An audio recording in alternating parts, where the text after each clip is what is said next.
Hi, this is Paul. I very much don't think of myself as a content producer on YouTube. I think of myself as a very selfish person who uses YouTube to learn the kinds of things I want to learn. And I don't know how I've tricked so many of you into learning with me, or at least helping me learn, but thank you. So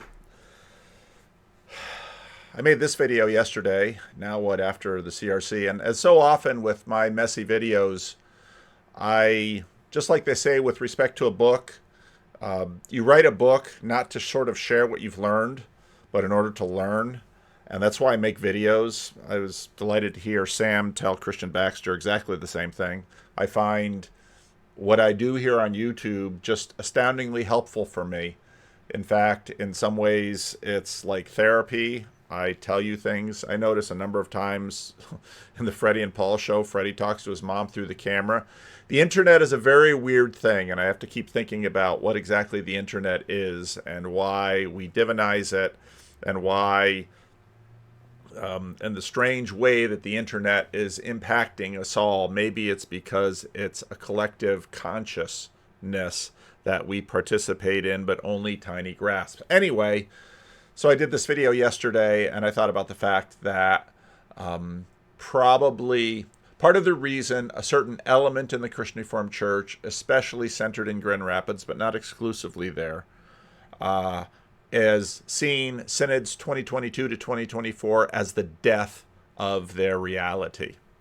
And I talked about sort of this vision of transformationalism. Now, I make a video like this, and then I post it on CRC Voices, and then I give a summary or at least some further thoughts of it, and then people come back to me and we talk about it, and I find that back and forth just super helpful. And so, always a little bit of pushback on some of the things I said, which is totally good. You don't learn unless someone pushes back on you about something. And of course, figuring out how to do that in a helpful way so that the person you're pushing back on can actually learn, that's sort of the secret trick of the whole thing. So, but I saw how, in a certain way, a certain CRC was killed by Synods 2022 to 2024. And somebody on CRC Voices asked me, why aren't you out there screaming like a whole bunch of other people on the internet in that faction of the CRC that this church was stolen from you? I don't think anything was stolen. I see the events that have happened in the CRC as nearly inevitable. In fact, I saw this coming in 2012 and 2013 when I was trying to anybody who would listen in the CRC. I wasn't doing anything on YouTube at that point. Freddie and Paul show hadn't even started. But on my blog, to anybody who'd listen, say we need to have a confessional conversation because we are heading for a civil war, and I pretty much knew who would lose. I didn't know how quickly they would lose, and I didn't know how bigly they would lose. But they have lost. And so I thought quite a bit about that. And in many ways, Nick Waltersdorf is sort of at the center of this because, Nick Waltersdorf's life has been, in some ways, an extraordinary example of a certain element of the CRC. I mentioned, and I put in the thumbnail, Henry Staub. And so I was going on this on YouTube, and I was trying to explain why I'm not crying theft. And I found this video that I had watched a long time ago. In fact, I was shocked to see that this happened in January of 2016. January 7, 2016 seems like so long ago. And you had Richard Mao, Alvin Plantinga, Nick Waltersdorf, and George Marsden. And they all gave speeches, and they had a little bit of time for a panel discussion. It's the January series at Calvin, and which is a big deal at Calvin. And that was it. And so I started watching little bits of it. And I'm going to play for you some of Waltersdorf's speech right now. And I'm just going to set it in here, and I won't comment through it. I'm just going to let it stand. I'll put the link to the whole video below. And yeah. The vision we were given, this is important, the vision we were given was not defensive. The second feature of our undergraduate education here at Calvin that proved important for the future of Christian philosophy was that there was no index of forbidden books. No one deterred us, for example, from reading the virulently anti-Christian philosopher Friedrich Nietzsche. As with everything else, we were to engage Nietzsche with a Christian mind and sensibility, but nobody said that Nietzsche was off limits. You see the importance. Christian philosophy was not a hole-and-corner thing. It was not defensive apologetics. And third, we were invited to regard the entire tradition of Christian thought as our heritage. Protestants sometimes assume that true Christian thought began with the Reformation, or maybe with the Wesleys, or maybe with the Azusa Awakening at the beginning of the 20th century. But what we were taught here at Calvin was that the church fathers were part of our heritage, that the medieval philosophers, Augustine and Anselm, were part of our heritage, and so forth, the whole lot of them. For our later discussions with Catholics, that would prove to be really important. Those are the three aspects of our undergraduate education. Now for the two aspects of our graduate education that proved important. First is this. The philosophy that Al and I were taught when we were students at Calvin was almost exclusively history of philosophy. Our professors at the time were doing almost nothing by way of teaching and writing philosophy themselves. By contrast, what our graduate school training hammered into us was what we called at the time doing philosophy. So when Al and I returned here to teach, we didn't just want to study philosophy, we wanted to do philosophy. And second, our graduate school education had put us in touch with the American philosophical scene in general. I'm not aware that Harry Gelmo or Henry Staub ever attended a convention of the American Philosophical Association. As George indicated, Calvin was insular in those days. But Al and I, from the beginning of our careers, not only attended but made presentations at conventions of the APA. Both of us have, in fact, been presidents of the APA. That's all background. Now, briefly, how it actually went. As I recall, I haven't done any research.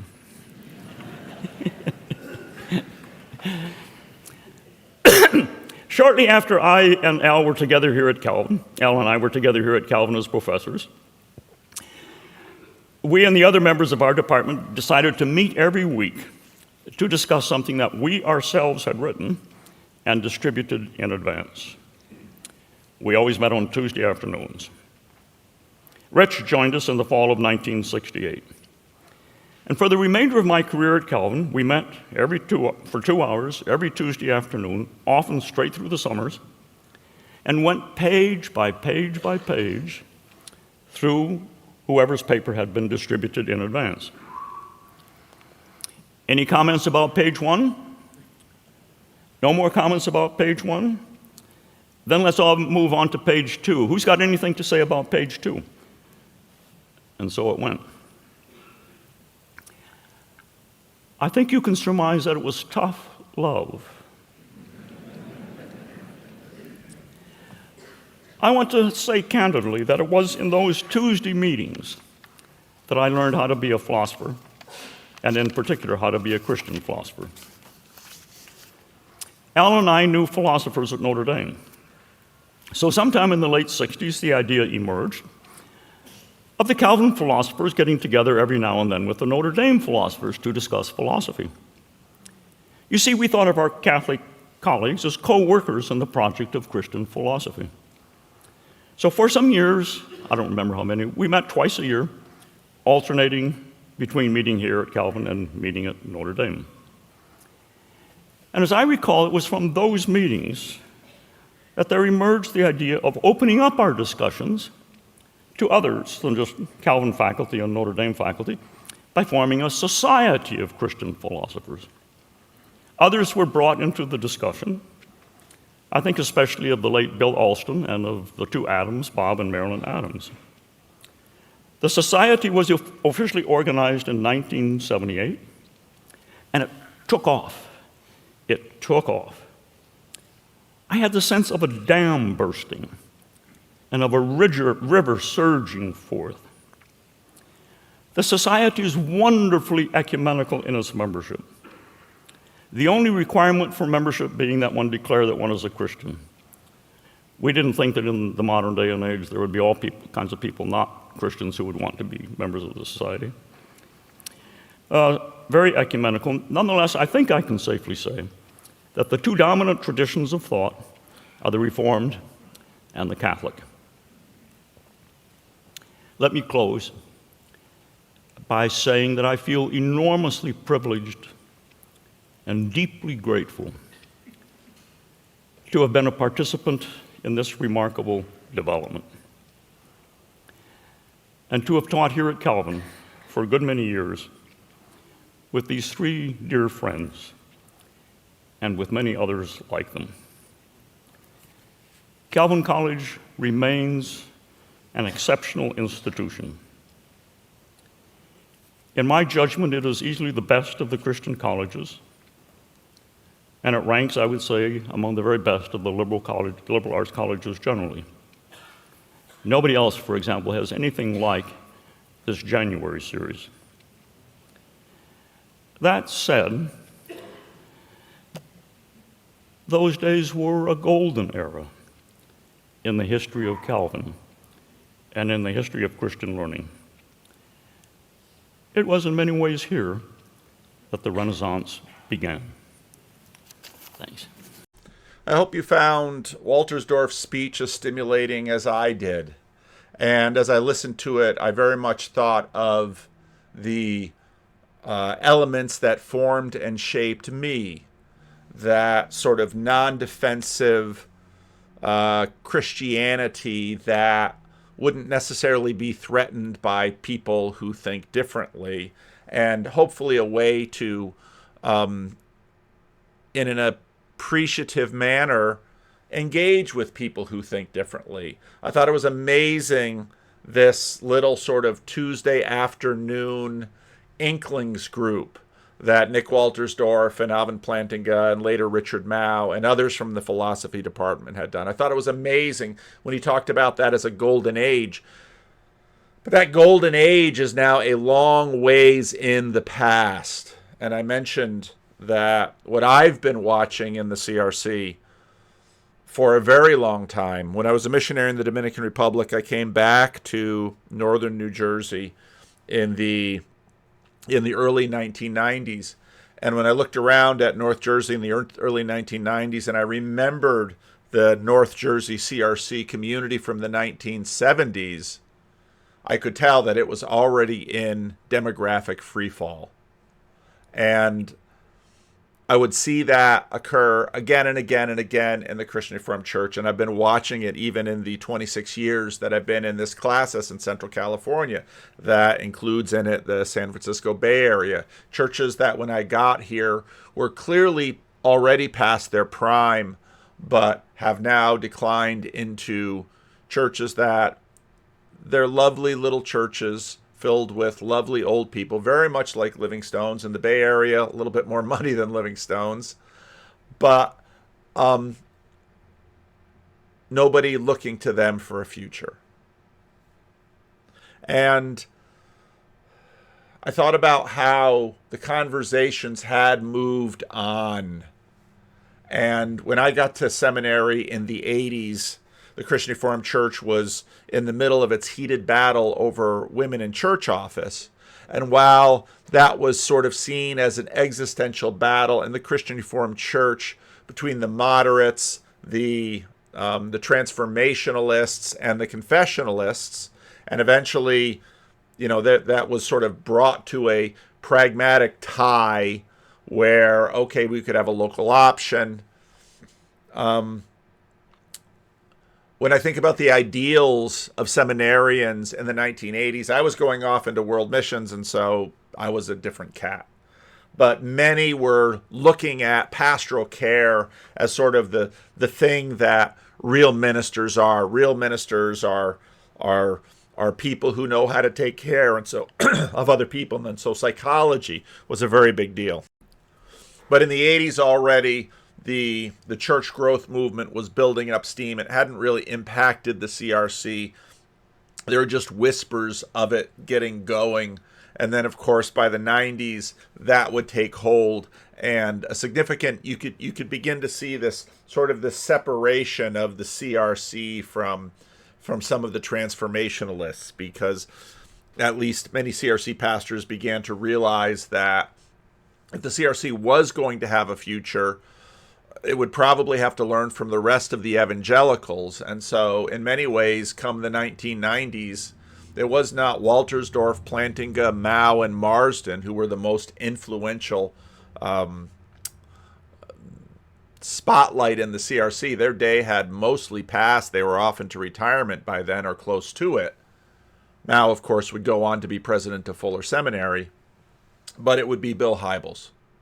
And hundreds and hundreds of CRC ministers and elders and deacons would go to Willow Creek and then to Saddleback, and they would learn those things, but most of them could never sort of reproduce them. And then, of course, the Seeker movement was followed by the Young, Restless, and Reformed movement, and the Young, Restless, and Reformed movement sort of split evangelicalism.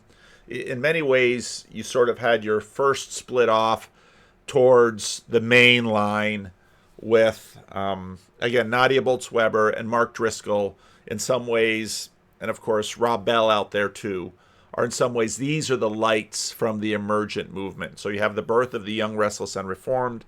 And of course, for many reasons, the confessionalists in the CRC began to see preachers like John Piper, like Tim Keller. And of course, Tim Keller was enormously attractive to the CRC because Tim Keller seemed to at least create a bridge between some of the learned urbanity of the transformationalists. And of course, Tim Keller had learned a lot from the transformationalists, but also could communicate to the confessionalists because he was PCA, so he's a little bit more conservative, or is at least aligned with the conservative end of the Christian Reformed Church. Now, of course, things have moved on considerably since then, and while once you got into the Seeker movement was already dying as a viable strategy, at least for the coasts in the Christian Reformed Church. And by the aughts, you had, well, now suddenly the sort of the neo-sacramentalist churches were starting to form. Towards the end of the 1990s, we were starting to plant more and more churches here in Sacramento. The cell model was tried, and various sort of seeker cell / community development model was tried. A bunch of things were tried. Eventually, the churches that survived would all sort of wander over into a neo-sacramental model, which is, let's say, closer to Anglican, where they would be much more scrupulous about the liturgical calendar. They would practice days like Ash Wednesday. And now, one of the things that maybe people don't know is that, as Nick Waltersdorf said in his piece, he was also part of that group in the 70s that were experimenting with worship. And so that's where Church of the Servant, who is hosting this Better Together conference coming up this weekend, that's where Church of the Servant got its start. And so many elements of the 70s. So I met with with someone from Living Stones who's coming in. I won't name him, but he knows exactly who I'm talking about. And I went over to his house a couple of weeks ago, and I discovered a place of Davis, California that was like Davis intensified. All of the streets are named after names in Tolkien. And instead of there being a street where there would be driveways and front lawns and houses, you would have sort of a winding path where there could be community gardens and where children could play without fear of cars, and all of the cars would be delegated to the back alley. And I walked into that place and it was like, oh my goodness, this is a time machine. I'm back in the 1970s. And he laughed. Because the 1970s was a period of of a lot of optimism where things could be tried and new things could be done, and the age of Aquarius was about to break out. But of course, some of the rock. First, of course, there was I said Willow Creek, the Altamont rock concert. I've the headiness of the counterculture sort of fell into the realities of, if you don't have any structure in your life, you're going to be a hippie, and you are going to make everyone who loves you, especially if you have children, probably miserable. And that, of course, would do a lot to set up the emergent movement in the church, who just really couldn't quite embrace the happy-clappy elements of the seeker movement, or the business pragmatism of the seeker movement. So many, many things continued to develop. Now, again, I played some of this video. The other work of Jake Meter. And again, earlier in the video, he sets up the story of, well, now we're getting into the 20 teens, and there are serious questions about liberalism, but nobody can sort of define where the line around liberalism that has to go. And so when you get, well into the Trump era, 2018, 2019, well, we know we've got a critique of liberalism, but we don't really know what we want to do with that, or where we can go with that. And of course, there's the Tim Keller quip where he's not completely ready to give up on liberalism. And I think a big part of that is because we have a sense of, well, we don't want to go back to some of the neo-post-secular religious options. The Pope and Mussolini, A Secret History of Pius XI and the Rise of Fascism in Europe. This book was kind of a revelation to me, because I really didn't understand how deep these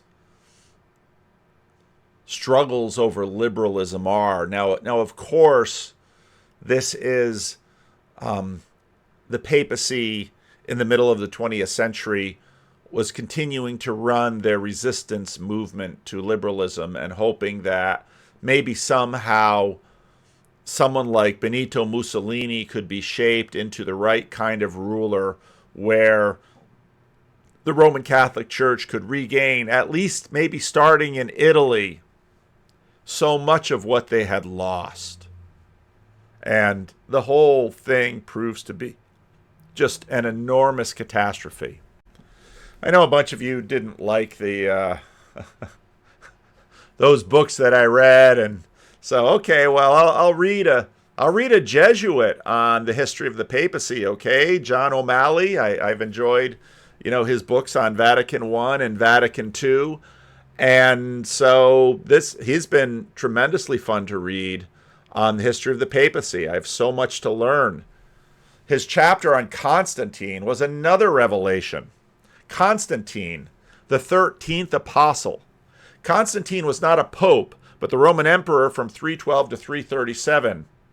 Yet he was, with the exception of St. Peter himself, the most important for the papacy and for Christianity. It's more important for the papacy and for Christianity itself than any other pope. Some people hailed the decree of Vatican Council II, 62 to 65, on a church-state relations at the end of the Constantinian era, by which they meant the end of the 1700 years of certain patterns of church-state relationships that had their origins with the emperor. The assertion may be exaggerated, but it at least indicated that something momentous happened in the church with Constantine. And then he begins to walk through, and again, how often won't Constantine just come up in our conversations? And now especially with the Orthodox in the mix. While I have no doubt that the association of Christian philosophers that Calvin College helped found has been a shining light for many Christian philosophers in the world, and I hope their influence grows. The transformationalist vision of Calvin, wow. Most of what I read that I consider to be sort of the cutting edge of the questions between Christ and culture in my culture today, I seldom see Calvin engaging in. I eventually would see a lot of that wing of the church as sort of looking to the main line, whereas others were looking to other things. And as I mentioned, Ryan Bell leaves the church because he doesn't think the church is actually at a cutting edge of anything. And I couldn't just disagree more. The Indiana Religious Freedom Restoration Act, which was signed into law by then Governor Mike Pence. But you characterize these folks here as all being interested in how to get at some of the social problems that were becoming more apparent, I guess, by 2017. What were those folks trying to kind of conserve? You wrote about that. You wrote about that event, but also just about the kind of the zeitgeist of the moment. Mm-hmm. The goal of the media discussion, I'm quoting from you, was to find a way through the political morass created by expressive individualism and the erosion of given forms of belonging and meaning. So unpack that for us. What was this, or what is this, perhaps, this expressive individualism look like, and what has eroded? Yeah, so there's a lot of books all being written around that time. Rod's sold the best. I don't actually think it was the best. But there was Rusty Reno's Resurrecting the Idea of a Christian Society, which I actually thought handled the issue better than Rod's did. There was Archbishop Chaput had a book. What was it called? Strangers in a Strange Land, I think. Mm-hmm. There were a number of books in that kind of vein coming out at that time. That's also when I started working on my first book, though that one came out in 2019. And the thing that I think all of us were seeing in varying degrees was huge swathes of society getting left behind, of very kind of pervasive cruelty running through much of American life. And so in Resurrecting the Idea of Christian Society, for example, Reno is really focused on the poor, actually. And he's really focused on trying to recover social solidarity as a way of lifting up the poor and improving the status of all Americans and the quality of our life together as a country. So you could look at that. I think a lot of these trends have just continued in the last 10 years. They've just gotten more pronounced because smartphones are now more entrenched and we know more about what they do. Social media networks are more established and having their effect. TikTok wasn't a thing in 2015, for example. Mm-hmm. Right. But it was a sense that America was a very lonely place, a very anxious place. For myself, I know concerns about the opioid crisis were also a big thing that was behind a lot of what I was trying to do at the time. Now, again, he's not using Vervaeke. I don't know if he knows anything about... He and I exchanged a couple emails. Someone thought, we should talk, but I didn't have anything I could talk to him about this. But, I don't like... I don't like going out and hunting people down. But, these are all meaning crisis issues. And so there was a sense of something has failed in the way we live amongst each other as Americans. And at the time, nobody was thinking politics is going to fix this. Rod was probably the most aggressive in stating that, but there was a pretty clear sense for most of us, maybe even all of us, I think, that politics are themselves so broken that it's going to be really hard to use political means to fix these things, it's going to be much smaller, simpler kinds of work. This is, of course, something like the notorious ending of Deneen's liberalism book that virtually every reviewer flagged at the time was, okay, you've got this withering critique of the entire system that governs our life for the first 90% of the book, and then the last 10% is this very limited, modest proposal for localism, basically. But I think what Deneen had was representative of where a lot of people were. There was a sense that a lot of things have broken down, and we don't really know what the big picture solution is. We know some small things that will help. And I mean, that's not something that's that was a flash in the pan 10 years ago or 8 years ago. The conversation has changed a little bit, but the same root issues are still there. With there's been a lot of conversation about birth rates and why are fewer people having children? Why are fewer people wanting to have children? Of course, the drug use issue and opioid addiction continues to be pervasive. But you also, I think, have in the last few years, you've got books like An Anxious Generation, I think is the correct title, Jonathan Haidt, talking about problems with young adults and teens and adolescents. So these are, pretty wide-ranging generational sorts of issues. This isn't a flash in the pan sort of an issue that was going on for a couple of years. So I guess so you've got Roger Ayer's book, The Benedict Option. You've got the other works that you mentioned. They're focused on helping. I think you referred to them as communities of virtue in the essay, which can be religious communities. They can be things besides religious communities too. But trying to figure out how to make do, how to thrive, I guess, when all this is going on. But then the conversation starts to turn in 2019, and you kind of pinpoint maybe one of the turning points or the turning point. But what do you unpack on the essay there?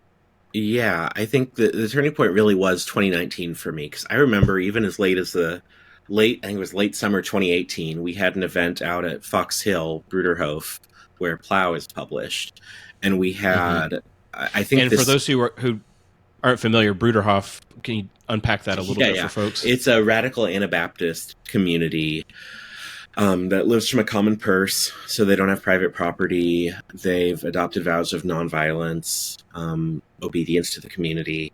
So if you think kind of a Protestant monastic order, but anyone can join, including whole families, that's the idea. And like young people, they kind of have like when kids are coming of age, they'll kind of do a Rumspringa type thing. So kids aren't presupposed to just be part of the Bruderhof by virtue of being born in it. They have to choose as adults, this is the life I want, and to join the community, take the same vows their parents did. They publish a magazine called Plow. Plow is actually a little older than the Bruderhof itself, interestingly. But we had an event out there in 2018, and Dowdett and Deneen were the two speakers. And I remember at the event, Leah Sargent was in the audience. She had written a book called Building the Benedict Option, which was a kind of community organizing guide for Christians trying to build up stronger, thicker communities. And she was in the audience, and she asked both of the speakers to name one illiberal thing they had done in the past week. And Deneen's reply was that I go to Mass every day in the chapel on campus at Notre Dame because I want my students to see me kneeling. I think it's important that my students know that I am not making things up as I go. I'm not in this because I want to have political power or I want to control them. I respond to Christ, and I teach what I teach and believe what I believe because it follows from what Christ teaches us. So that's 2018. So this is well into the Trump years. You still have these kind of groups coming together, still thinking in those terms. And then I think what happened was that in the summer of 2019, Sohrab Ahmari, who I already mentioned, he wrote a piece for First Things. I think it was called Against David Frenchism. And it was a critique of... Okay, and I played a lot of this in the last video. If you want to hear the whole thing, the link, as always, to that video is below here. But again, I liked that piece about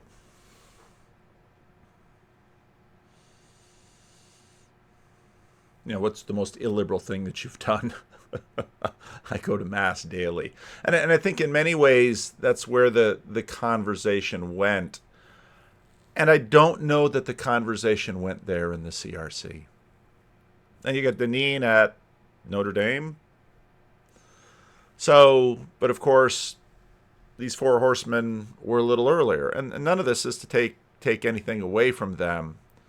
But hotspots tend to sort of move around. But I think, this is why don't I think the Christian Reformed Church was stolen from me? Well, I've been watching the Christian Reformed Church die for quite a while now, since the 90s. And Living Stones, of course, is only just one element of that dying. And, when I listen to Nick Waltersdorf talk about some of the stuff that they did early on, I think, yeah, you really have something there.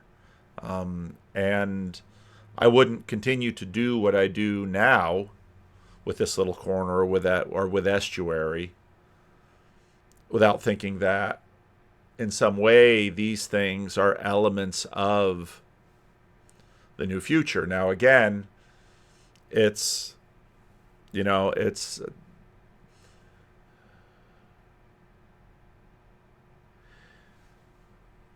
I don't know what's going to happen this weekend at Church of the Servant, if enough people are going to sort of come around and start the affirming CRC, or if they'll just sort of, I think to go over into the RCA would basically be like the 10 tribes of Israel going up into Assyria. That isn't, I'm not equating the RCA with Assyria, but I think they'll just wander off the map then. Whereas the idea that, however institutionally constituted, that there are things, and have been for a long time, things in the Christian Reformed Church that can make a contribution to the broader world, I think that's still true. If I didn't think that was true, I wouldn't continue to invest in my own little sacramental cluster of CRC churches, my own classis, and I wouldn't continue to invest myself in the denomination in the way that I do. And I continue to make videos about the denomination. I continue to write on CRC Voices and do what I can to keep that up and going. It's been a difficult space over the last few years, trust me, but it's far better than a Facebook group in terms of the possibilities of having a conversation and hearing each other. And I know part of what my channel has done is sort of breathe new life into CRC Voices, because it's got, I don't know, probably triple the members it has before I started mentioning it on the channel. And of course, some people just came to Voices because they're angry and needed to vent, and so we had a lot of venting. And unfortunately, there's no way to sort of open up vents on CRC Voices and blow out all of the hot air that people somehow need to blow for their own mental health, and that's just part of the process. But I was coming back from my daily walk and playing YouTube music, and Bob Dylan's "The Times They Are A-Changin'" came on, and I was listening to the lyrics, thinking, yeah, that song still speaks to today, because the times, they are changing. And I do see, in our own little way, our own little conversations in this little corner as something important. I think when I hear Nick Waltersdorf and Alvin Plantinga, Rich Mao, wanting not just to study the history of philosophy, to give that to Calvin College students, but want to do philosophy. I'm not saying that we're doing philosophy here. I'm not a philosopher. I'm saying that we're thinking together and we're talking together. And I'm super happy that we have Orthodox and Roman Catholics and atheists and even our Sam the Unitarian, and we don't have too many Muslims, but we've got a strong and a very vibrant and brilliant cohort of Jews, and I find so it's so interesting when I listen to Waltersdorf talk about those golden days in what I call the 1970s Calvin College Dream Team. And maybe there won't be great books that come out of this. I don't know what will come out of this, but I do know that as I'm thinking about the live stream I'm going to do tomorrow morning with the speakers at the at what Grim Grizz calls the Northwestuary. I should, where's my Grim Grizz hat? Here's Denim Denim Denny. And I don't have as much runway left as Waltersdorf and Plantinga had in the 1970s. Although Waltersdorf, he's in his 90s, and Plantinga's, he's still around too.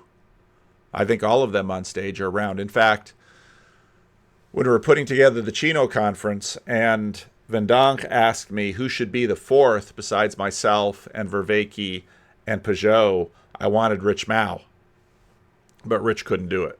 I think he said he expressed some interest in it, but they're all getting up there, and part of what makes for a vibrant conversation is not just the IQ or the status. I mean, and in many the status that a person has, but the degree to which they know and have already participated in the conversation. And again, I think that's part of what makes this little corner what it is. Because, again, I can go out and try and get big names onto my channel, and then they'd come onto my channel and they'd say what they always say on all the other channels. They would promote their book, and there's absolutely nothing wrong with that. I, in fact, benefit from that all the time on the internet because I watch those channels, because then I get the chance to listen to the big names and the bright lights. But to me, where the value is the conversation between us, and that we are known, and that bit by bit we continue to expand the circle. And so I've had a conversation with Chris Green. Nate is, really trying to bring Chris Green into the conversation, although he's busy. I've done a conversation, and I did an event with Michael Martin. I spent a lot of time at ARC with Rafe Kelly.